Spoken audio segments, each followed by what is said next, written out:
जय श्री राधे, जय श्री कृष्ण आप सभी को। और कैसे हैं आप सब? आशा करते हैं ठाकुर श्री राधा माधव की महती कृपा से आप सभी कुशल मंगल होंगे और भगवान की भक्ति में लीन होंगे। मैं राधेश्याम वशिष्ठ भागवत निकेतन श्रीधाम वृंदावन नित्य की भांति ले चलता हूँ आपको आज की पावन कथा प्रसंग में, जिसके अंतर्गत श्रीमद् भागवत के तृतीय स्कंद के यथा अष्टाविंशों अध्याय 28वें अध्याय में हम प्रवेश करेंगे। अष्टांग योग का और उसकी विधि का हम वर्णन श्रवण करेंगे। नए आए हैं चैनल को सब्सक्राइब कर लें, बेल आइकन को भी प्रेस कर दें। में आइए मेरे साथ गुनगुनाइए हैं। श्री कृष्ण गोविंद हरे मुरारी, हे नाथ नारायण वासुदेव। श्री कृष्ण गोविंद हरे मुरारी, हे नाथ नारायण वासुदेव। हे नाथ नारायण वासुदेव, हे नाथ नारायण वासुदेव। श्री कृष्ण गोविंद हरे मुरारी, हे नाथ नारायण वासुदेव। नारायणं नमस्कृत्य नरं चैव नरोत्तमं देवीं सरस्वतीं व्यासं ततो जयमुदीरयेत्। कृष्णाय वासुदेवाय हरये परमात्मने प्रणतक्लेशनाशाय गोविन्दाय नमो नमः। ओम नमो भगवते वासुदेवाय। श्रीमद्भागवत महापुराणम् अथ तृतीय स्कन्धोऽष्टाविंशो अध्यायो। श्री भगवानुवाच योगस्य लक्षणं वक्षे सबीजस्य नृपात्मज मनो येनैव विधिना प्रसन्नं याति मत्सत्पथम् स्वधर्माचरणं शक्त्या विधर्माच्च निवर्तनं देवान् लब्धेन सन्तोषो आत्मविचरणार्चनं ग्राम्यधर्मो निवृत्तश्च मोक्षधर्मरतिस्तथा मेधियादनं ससुवद्विभक्तक्षेमसेवनम् अहिंसा सत्यमस्तेयं यावदर्थः परिग्रह ब्रह्मचर्य तपः शौचं स्वाध्याय पुरुषार्चनम्। कपिल भगवान कहते हैं, माता जी मैं तुम्हें सभी ध्येय स्वरूप के आलम्बन से युक्त योग का लक्षण बताता हूँ, इसके द्वारा चित्त शुद्ध एवं प्रसन्न होकर परमात्मा के मार्ग में प्रवृत्त हो जाता है। यथाशक्ति शास्त्र वेद स्वधर्म का पालन करना तथा शास्त्र विरुद्ध आचरण का परित्याग करना, प्रारब्ध के अनुसार जो कुछ मिल जाए उसी में संतुष्ट रहना, आत्मज्ञानियों के चरणों की पूजा करना, विषय वासनाओं को बढ़ाने वाले कर्मों से दूर रहना, संसार बंधन से छुड़ाने वाले धर्मों में प्रेम करना, पवित्र और परिमित भोजन करना, निरंतर एकांत और निर्भय स्थान में रहना, मन वाणी और शरीर से किसी जीव को न सताना, सत्य बोलना, चोरी न करना, आवश्यकता से अधिक वस्तुओं का संग्रह न करना, ब्रह्मचर्य का पालन करना, तपस्या करना, धर्म पालन के लिए कष्ट सहना, बाहर भीतर से पवित्र रहना, शास्त्रों का अध्ययन करना, भगवान की पूजा करना, मौनम सदासन जय स्थैर्यं प्राणो जय शनै प्रत्याहारश्चेन्द्रियाणां विषयान् मनसा हृदि स्वधिष्ठान्यामेकदेशे मनसा प्राणधारणं वैकुण्ठ लीला विद्यानं समाध्यानं यथात्मनो तथात्मनो एतैरन्यश्च पतिभिर्मनो दुष्टमसत्पथं बुद्ध्यां सञ्जीत युञ्जीत सनगैर्जित प्राणो इन्द्रित सुचोदेशे प्रतिष्ठाप्य विजितासन आसनं तस्मिन् स्वस्ति समासीन अर्जुकाय समभ्यसेत् प्राणस्य सोदयन्मार्गं पूरकुम्भकरीचकै प्रतिकूलेन वाचत्तं यथा स्थिरमचञ्चलं। वाणी का संयम करना, उत्तम आसनों का अभ्यास करके स्थिरता पूर्वक बैठना, धीरे धीरे प्राणायाम के द्वारा श्वास को जीतना, इंद्रियों को मन के द्वारा विषयों से हटाकर अपने हृदय में ले जाना, मूलाधार आदि किसी स्थित केंद्र में मन के सहित प्राणों को स्थित करना, निरंतर भगवान की लीलाओं का चिंतन और चित्त को समाहित करना, इनके तथा व्रतदान आदि दूसरे साधनों से सावधानी के साथ प्राणों को जीतकर बुद्धि के द्वारा अपने कुमारगामी दुष्ट चित्त को धीरे धीरे एकाग्र कर परमात्मा के ध्यान में लगावें।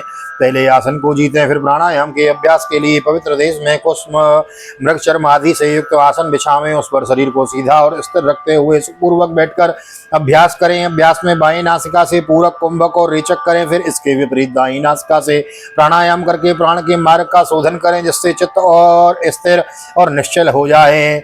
मनोचिरात् स्याद्विरजं जितश्वासस्य योगिनो वायुअग्निभ्यां यथालोहं दान्तं त्यजते वैमलं प्राणायामेर् देह दोषान् धारणाभिश्च किल्बिषान् प्रत्याहारेण संसर्गान् ध्यानेनानीश्वरान् गुणान् यदा मनः स्वं विरजं योगेन सुसमाहितो काष्णां भगवतो ध्यायेत् स्वानासाग्रावलोकनो प्रसन्नो वदनाम्भोजं पद्मगर्भारुणैक्षणं नीलोत्पलश्यामं शङ्खचक्रगदाधरं लसत्पङ्कजकिञ्चलकोपीतकोशीयवाससं श्रीवत्सवक्षसम्भ्राजत् कौस्तुभा मुक्तकन्धरं जिस प्रकार वायु और अग्नि से तपाया हुआ सोना अपने मल को त्याग देता है, उसी प्रकार जो योगी प्राण वायु को जीत लेता है उसका मन बहुत शीघ्र शुद्ध हो जाता है। अतः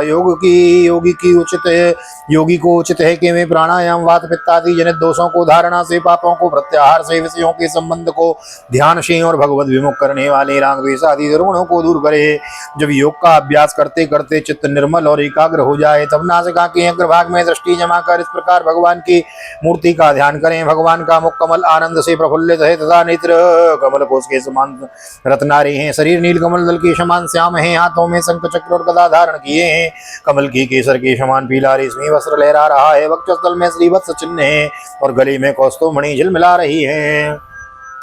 मत्तद्दुरेफ कलया परितं वनमालया परार्घ्यहारो वलयो किरीटाङ्गदनूपुरं काञ्चीगुणोल्लसच्छ्रोणिं हृदयां भोजविष्टरं दर्शनीयो तमं शान्तं मनोनयन वर्धनम् अभिच्यो दर्शनं शश्वत् सर्वलोको नमस्कृतं सन्तं वयस्केशोरै प्रद्यानुग्रहकातरं कीर्तन्य तीर्थयशं पुण्यश्लोको यशस्करं च ध्यायेत् देवं समग्राग्रं यावन्नं चवति मनः।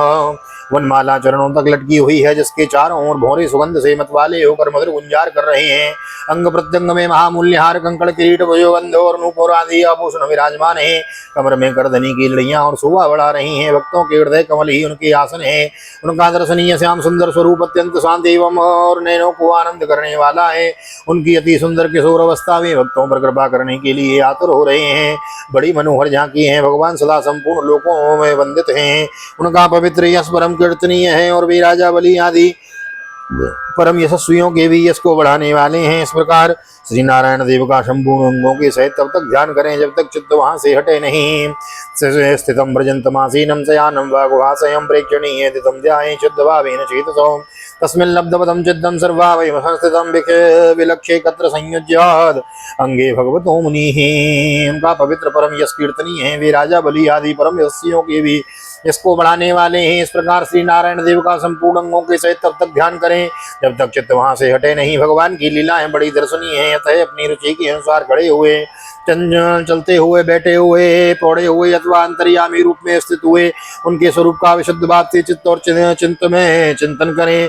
इस प्रकार योगी जब यह अच्छी तरह से देख ले कि भगवत विग्रह में चित्त की स्थिति हो गई तब वह उनके समस्त अंगों में लगे हुए चित्त को विशेष रूप से एक अंग में लगावे। संचिंतयेत् भगवतश्चरणारविन्दौ वज्रांकुशध्वज सरोरहलांछनाढ्यं मुक्तुङ्गरक्तविलसन्नखचक्रवालो ज्योत्स्नाभिराहर्तुमहृदयान्धकारम् यच्छौचनीसृतसरित्प्रवरोदकेन तीर्थेन मूर्धनिकृतेन शिवः शिवोऽभूत् ध्यातुर्मनः समलशैलनिसृष्टवज्रं ध्यायेच्चिरं भगवतश्चरणारविन्दं। भगवान के चरण कमलों का ध्यान करना चाहिए। वे वज्र, अंकुश, ध्वजा और कमल के मंगलमय चिन्हों से युक्त हैं तथा अपने उभरे हुए लाल लाल शोभामय नक्षत्र मंडल की चंद्रिका से ध्यान करने वाले हृदय के अज्ञान रूप घोर अंधकार को दूर कर देते हैं। इन्हीं की धोबन से नदियों में श्रेष्ठ गंगा जी प्रकट हुई हैं, जिनके पवित्र जल को मस्तक पर धारण करने के लिए स्वयं मंगल रूप महादेव जी और भी अधिक मंगलमय हो गए।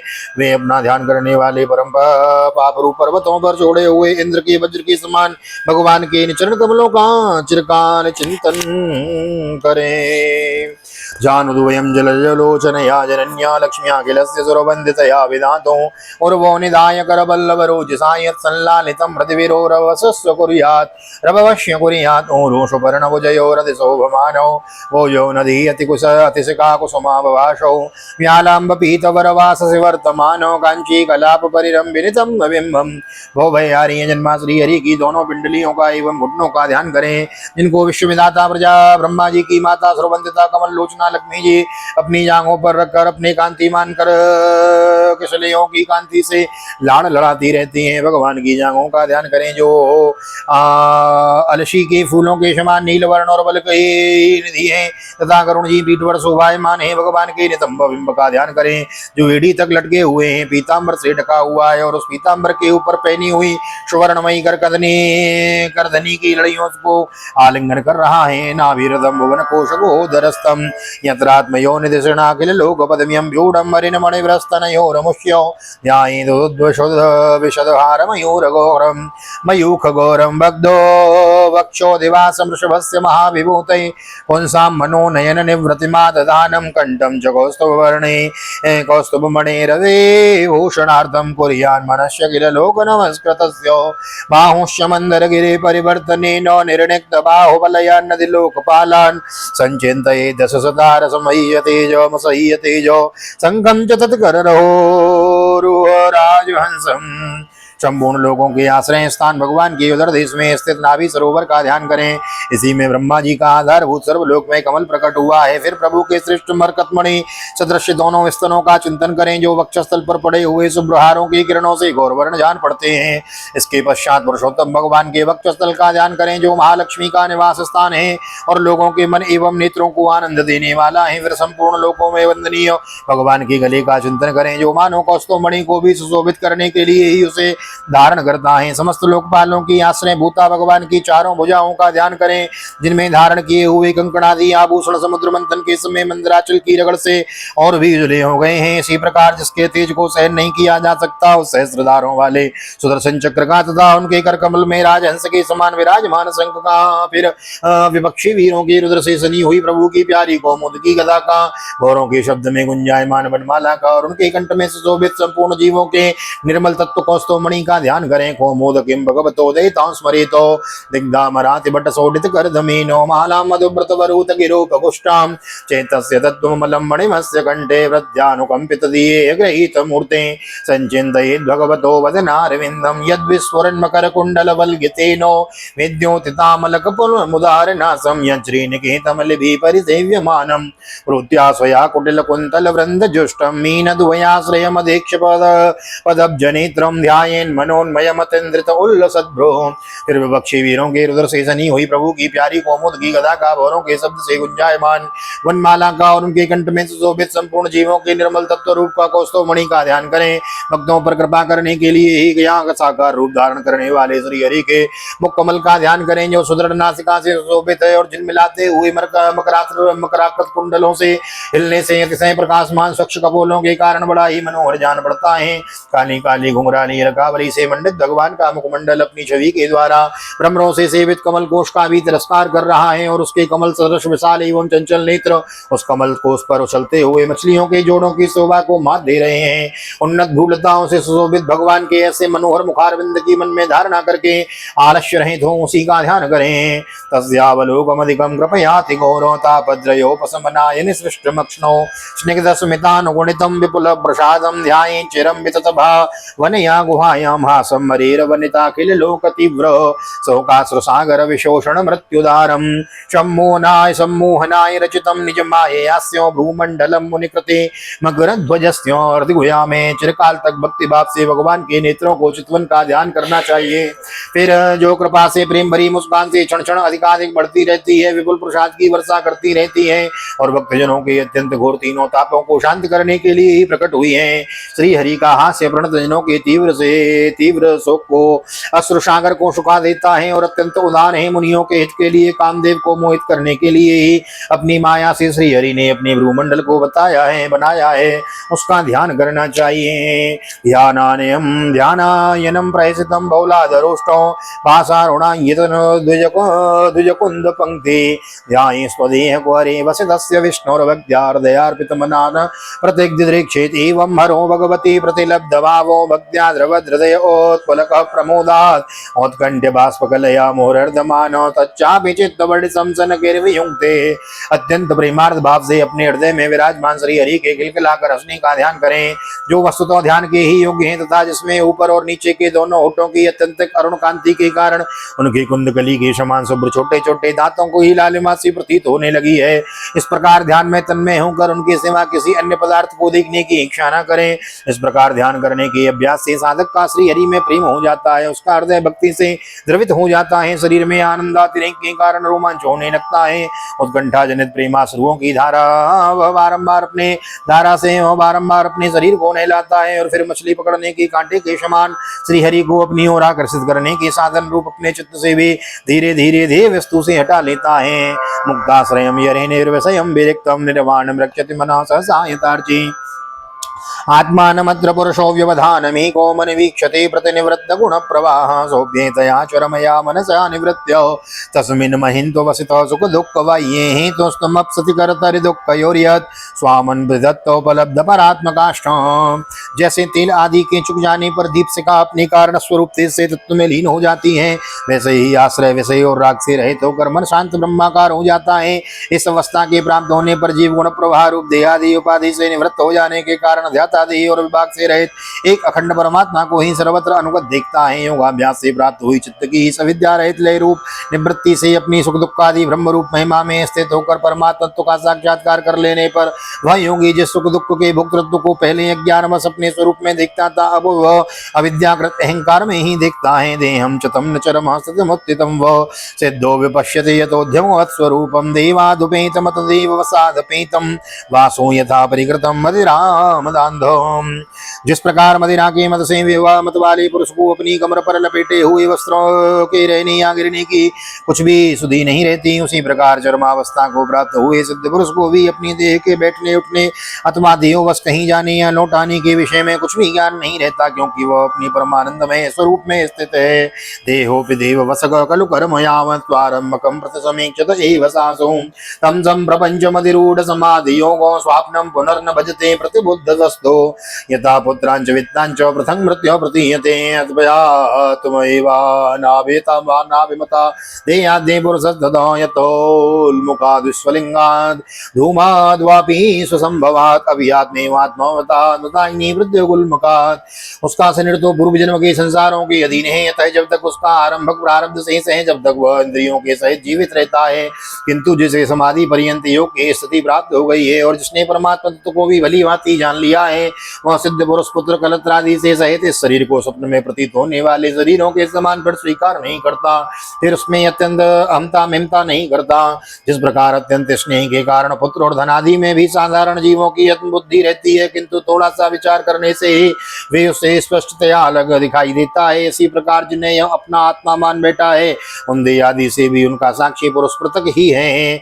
जिस प्रकार जलती हुई लकड़ी से चिंगारी से स्वयं अग्नि ही प्रकट हुए धुएं से तथा अग्नि रूप मानी जाने वाली उस जलती हुई लकड़ी से भी अग्नि वास्तव में पृथक ही है, उसी प्रकार भूत इंद्रिय और अंतःकरण से उनका साक्षी आत्मा अलग है तथा जीव कहलाने वाले उस आत्मा की भी ब्रह्म भिन्न है। इस और प्रकृति से उसके संचालक पुरुषोत्तम भी भिन्न है। भूत इंद्रियांतःकरणात् प्रधान जीव संहितात् आत्मा तव पृथक दृष्टा भगवान ब्रह्म संहितो सर्वभूतेषु चात्मानं सर्वभूतानि चात्मनि इच्छेतानन्य भावेन भूतेषु तदात्मतां स्वयोनिषु यथा ज्योतिरेकं नाना प्रतीयते योगिनां गुणवैषम्या तथात्मा प्रकृतो स्थितो तस्मादिमां त्वां प्रकृतिं देवीं सत्सदात्मिकां दुर्विभाव्यं पराभाव्या स्वरूपेणावतिष्ठते। जिस प्रकार देह दृष्टि से जरायुज अंडज स्वेदज और उद्भिज चारों प्रकार के प्राणी पंचभूत तन मात्र हैं, उसी प्रकार संपूर्ण जीवों में आत्मा को और आत्मा में संपूर्ण जीवों को अनन्य भाव से अनुगत देखें। जिस प्रकार एक ही अग्नि अपने पृथक पृथक आश्रयों में उनकी विभिन्नता के कारण भिन्न भिन्न आकार का दिखाई देता है, उसी प्रकार देव मनुष्य आदि शरीरों में रहने वाला एक ही आत्मा अपने आश्रयों के गुण भेद के कारण भिन्न भिन्न प्रकार का भासता है। अतः भगवान का भक्त जीव के स्वरूप में को छिपा देने वाली कार्य कारण रूपी परिणाम को प्राप्त हुई भगवान की सचिंत शक्तिमयी माया को भगवान की कृपा से ही जीतकर अपने वास्तविक स्वरूप ब्रह्म रूप में स्थित होता है। श्रीमद्भागवते महापुराणे पारमहंस्यां संहितायां तृतीय स्कंधे काप्लेयोपाख्याने साधनानुष्ठानं नाम अष्टाविंशतमोत्सवः श्री बालकृष्णार्पणमस्तु। कृष्णाय वासुदेवाय हरे परमात्मने प्रणतक्लेशनाशाय गोविन्दाय नमो नमः। हरे कृष्ण कृष्ण कृष्ण हरे हरे हरे रामो राम रामो हरे हरे राधे कृष्ण कृष्ण कृष्ण राधे राधे राधे श्याम श्याम श्याम राधे राधे। बोल राधा गोविंद भगवान की जय। श्रीमद्भागवत महापुराण की जय। श्री वेदव्यास जी महाराज की जय। सुखदेव जी महाराज की जय। राजा परीक्षित जी महाराज की जय। राजा रामचंद्र भगवान की जय। श्री हनुमान जी महाराज की जय। गोवर्धन नाथ की जय। यमुनी महारानी की जय। वृंदावन बांके बिहारी लाल की जय। भैया मैया की जय। तुलसी मैया की जय। अपने अपने माता पिता की जय। सदगुरुदेव भगवान की जय। आज की आनंद की जय। जय जय श्री राधे श्याम। जय जय राधे जय श्याम। सबको मिले वृंदावन धाम। ऐसी प्रार्थना मेरी ठाकुर जी के चरणों में। यहाँ तक वीडियो बने हैं, वीडियो को लाइक कर दीजिए, शेयर कर दीजिए, कमेंट में भागवत भगवान की जय लिख दीजिए। मिलते हैं अगले अध्याय में, अथ 39वां अध्याय, और जिसके अंतर्गत हम भक्ति के मर्म और काल की महिमा का हम विस्तार श्रवण करेंगे। तो आइए तब तक के लिए श्री धाम वृंदावन से आप सभी को हृदय से प्यार भरी जय श्री राधे, जय श्री कृष्ण। हरि ओम।